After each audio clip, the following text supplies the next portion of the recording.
Broadcasting from the business capital of the world, this is the Podcast Business News Network. And welcome back, everybody. I'm going to go right there. What are your boundaries? So impactful to live a better life, less stress, really honoring and respecting yourself when you have the right boundaries for those around you, situations and such. We're going to dig into that today with a fabulous therapist who helps people with this and so much more. By the way, she's also got a wonderful book called Emotional Healing Through Relationships, which we'll touch upon in just a few minutes. Audrey Palmer joins us here on the program. How are you today? I'm well. How are you, Steve? Just as good. Very well. Good. Thanks for having me today. Love having you back here. And this whole topic it's huge. It once you realize that you didn't have boundaries, and once you put them up or define them, game changer in life. Let's start with, what is a boundary? How do you define? So there can be three different ways that we look at boundaries. They can be firm, flexible, or not there at all. And usually when there's a rupture or disruption in the relationship, we realize that there were no boundaries to begin with.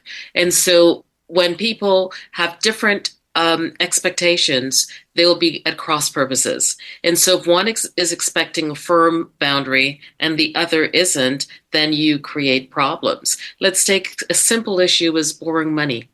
For some people, you never borrow or lend money to someone else. You can have serious financial boundaries or lack of boundaries. Someone continues to borrow without returning, and then resentment builds, anger builds, and before you know it, there is a rupture. And so when there's the reparative process, there's a need to go back and say, okay, these are my very clear boundaries. They're healthy.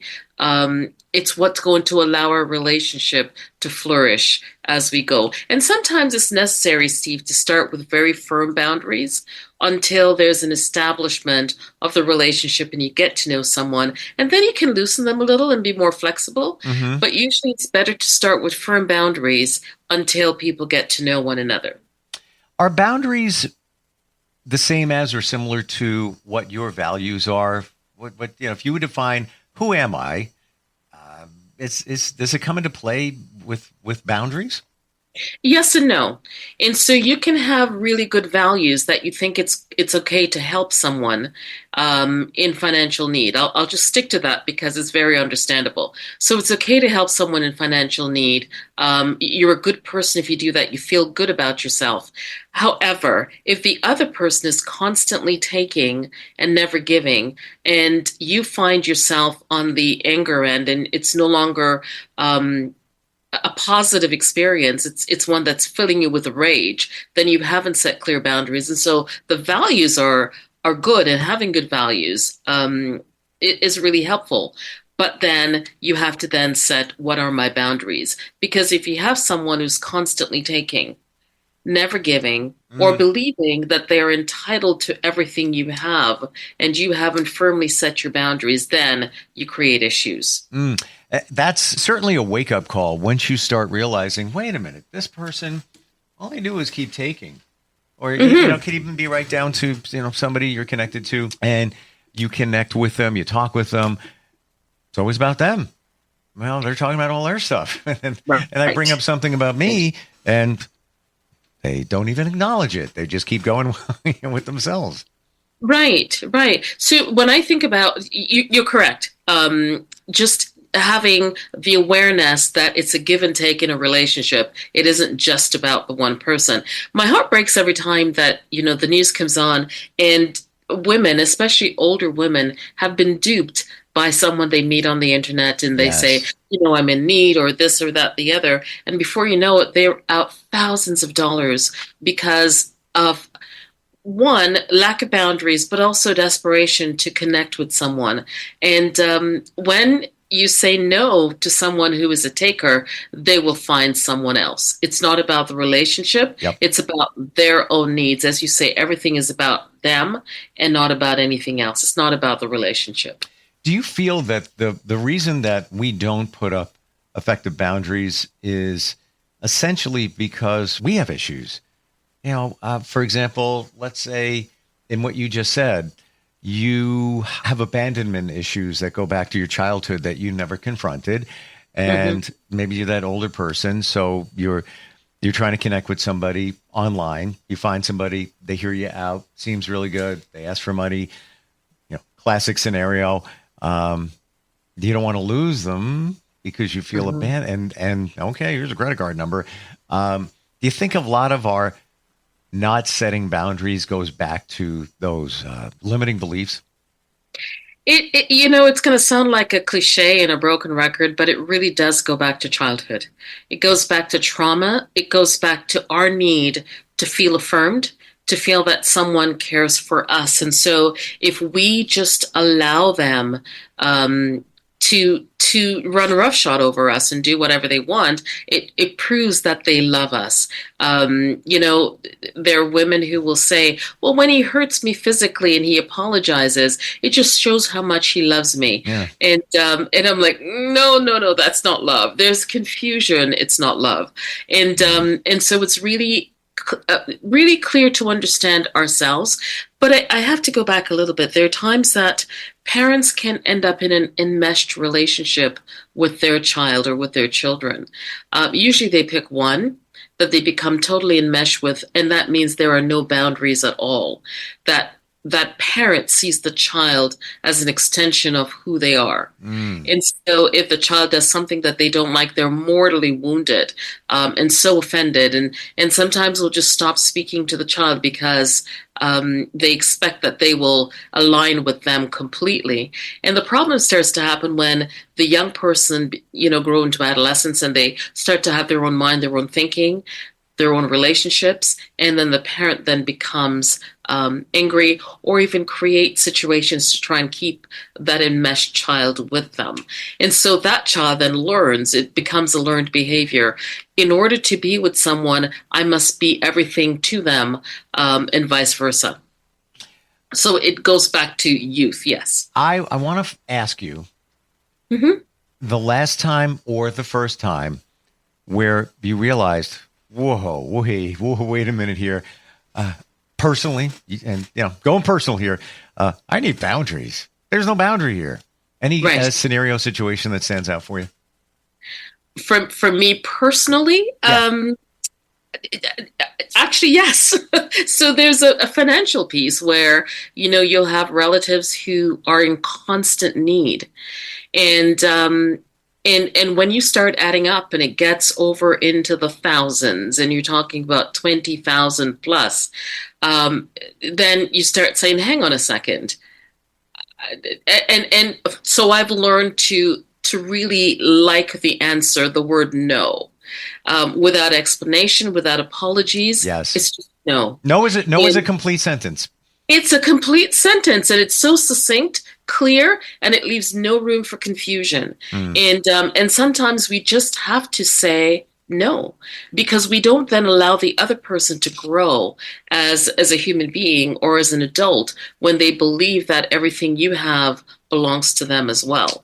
And so, I've had to set some very clear boundaries with one individual in my life, and where they call and say, oh, I'm really in need. Can I get, $2,000? And the answer was simply no. They moved on. They continue living, breathing. The sun rose the next day. The world did not end. Yeah, boy, I totally get you. I totally know what you're talking about. The money thing, been there, done that, even in the last year or so. Trusting. It all resolved itself. And in that situation, and I didn't lend money. I just said, can you, keep this in a safe spot until I figure things. The relationship is better than ever. Right. And a long-time relationship. And I feel that because boundaries were set up. And I'm also always the one, because, they have little financial challenges. I was always the one that would pick up the tab, or I'll get it this time, whatever. Not no more.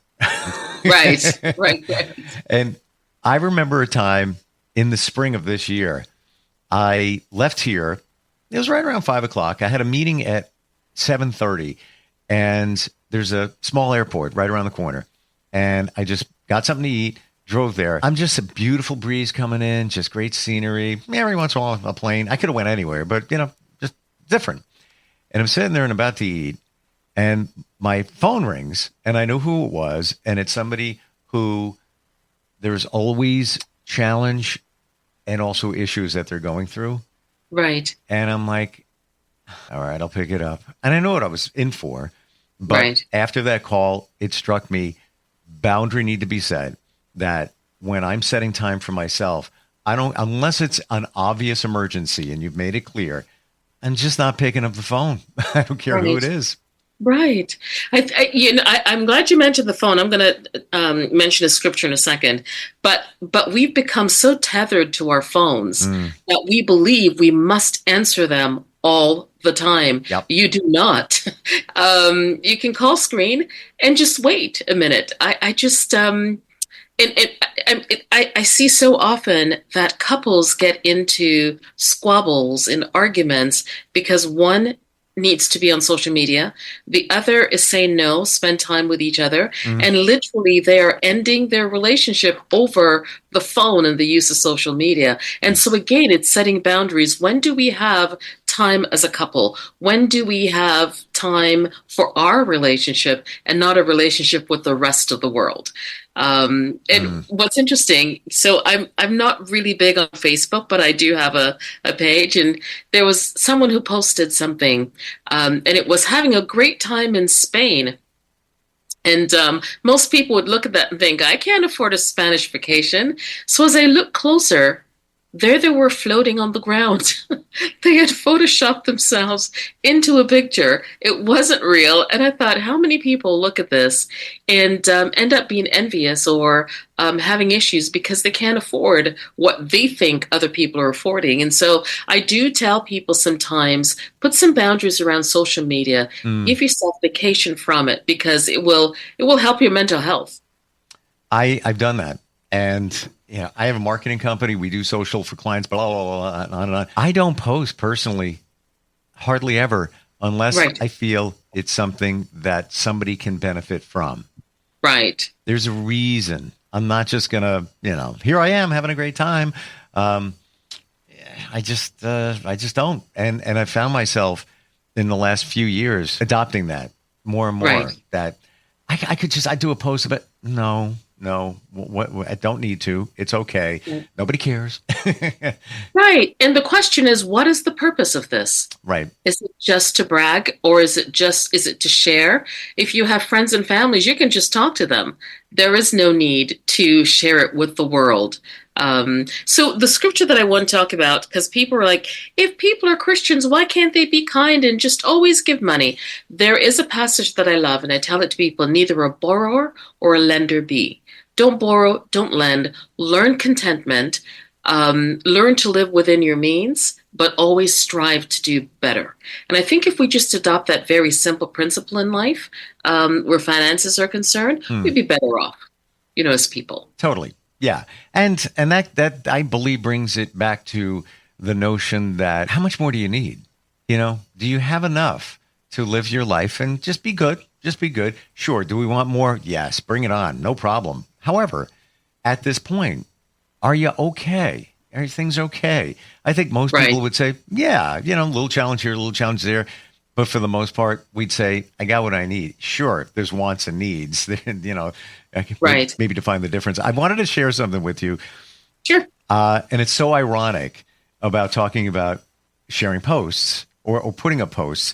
So I looked up here. The last post I did was about 10 days ago. And again, I only put up things that I feel are impactful, but it's so ironic. And this was, I'm going to read it. You're going to laugh because it's in line with what we're talking about. OMG, this is totally me. How about you?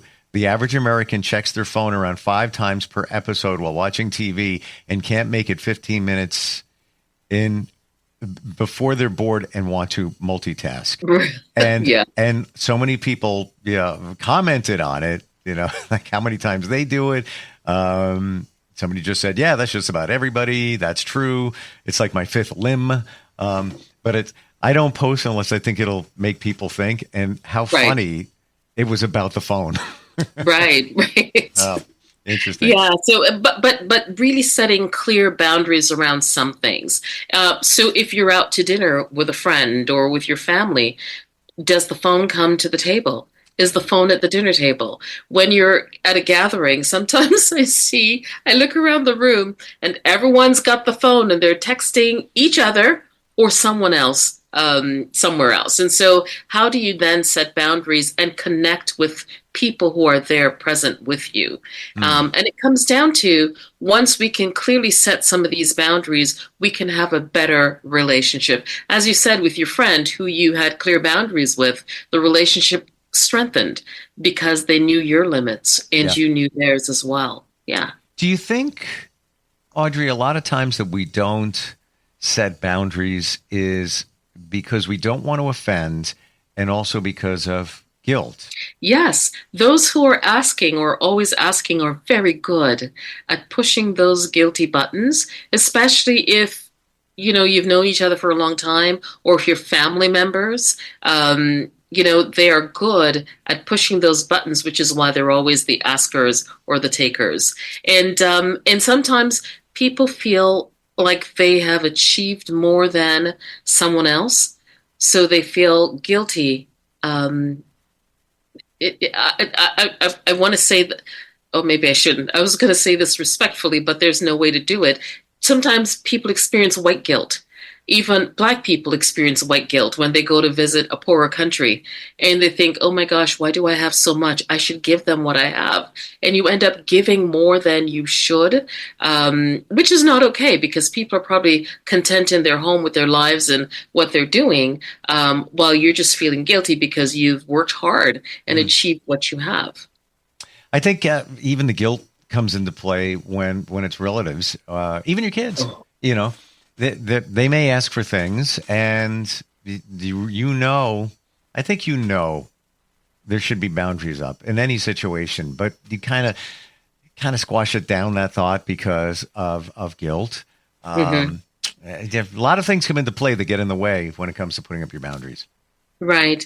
There can also be, talk about emotional boundaries. Do you allow someone, and this kind of feeds right into guilt, do you allow someone to take advantage of you emotionally, or to sabotage you, or to undermine you because you don't have boundaries? And so they'll show up at midnight wanting to Mm, to party when you have a young child and you need to go to work the next day. yeah. And so they keep pushing those boundaries. And how do you then say, look, this is my limit? When we were growing up, we had one friend whose father would not allow phone calls into the home after 9 p.m. Now, I thought that was a little drastic, but that was her reality. And so some of the things that we did as teenagers, she couldn't do because there was a very strict limit on what they could do. It set up healthy boundaries for that family, but I thought it was a little rigid, more than flexible to allow kids to grow. But that Hmm. father had a clear idea of what he wanted for his home, whereas lots of parents these days have no idea, and so they let anything happen.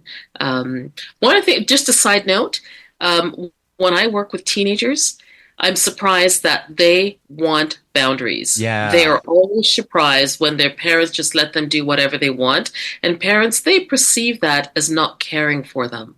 So the fight's going to happen. Don't expect that it's not going to happen, but they welcome it because they know they Yeah. need limits. 100%. I'm glad you said that. And it's not even just teenagers.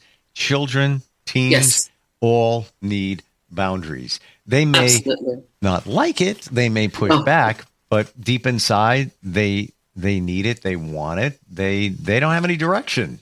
You're the right. parent. Man, Yes, great point. absolutely. And speaking of being a parent, lose this phrase, I want to be friends with my kids. If you parent them effectively, they will be able to find their own friends. If you don't have friends, that's your issue that you need to deal with.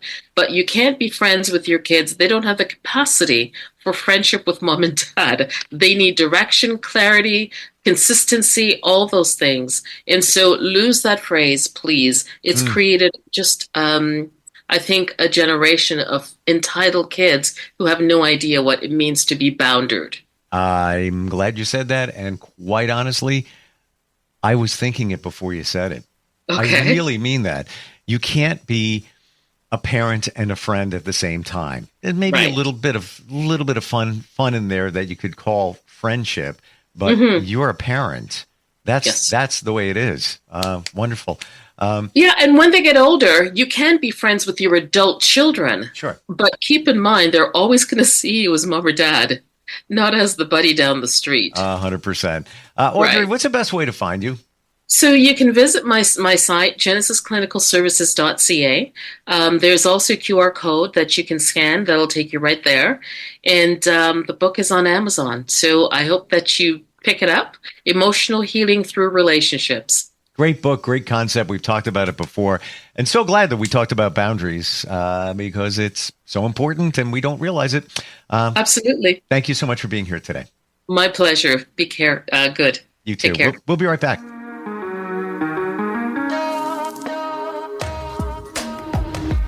Broadcasting from the business capital of the world, this is the Podcast Business News Network. Hey, what's up, everybody? I'm Jason Derulo. I love that music connects to people all over the country. But unfortunately, so does something else. Childhood hunger. 15 million kids struggle with hunger right here in America. And yet, every year, billions of pounds of surplus food in the U.S. go to waste instead of going to the children in need. Feeding America is working to change this. The Feeding America nationwide network of food banks rescues this surplus of food to help provide meals to families in virtually every community in the United States, including yours. But they just can't do this alone. Join me in the fight against hunger in America. For more information on what you can do to get involved, visit feedingamerica.org. That's feedingamerica.org. Together we can solve hunger. Together, we're Feeding America. A message from Feeding America and the Ad Council.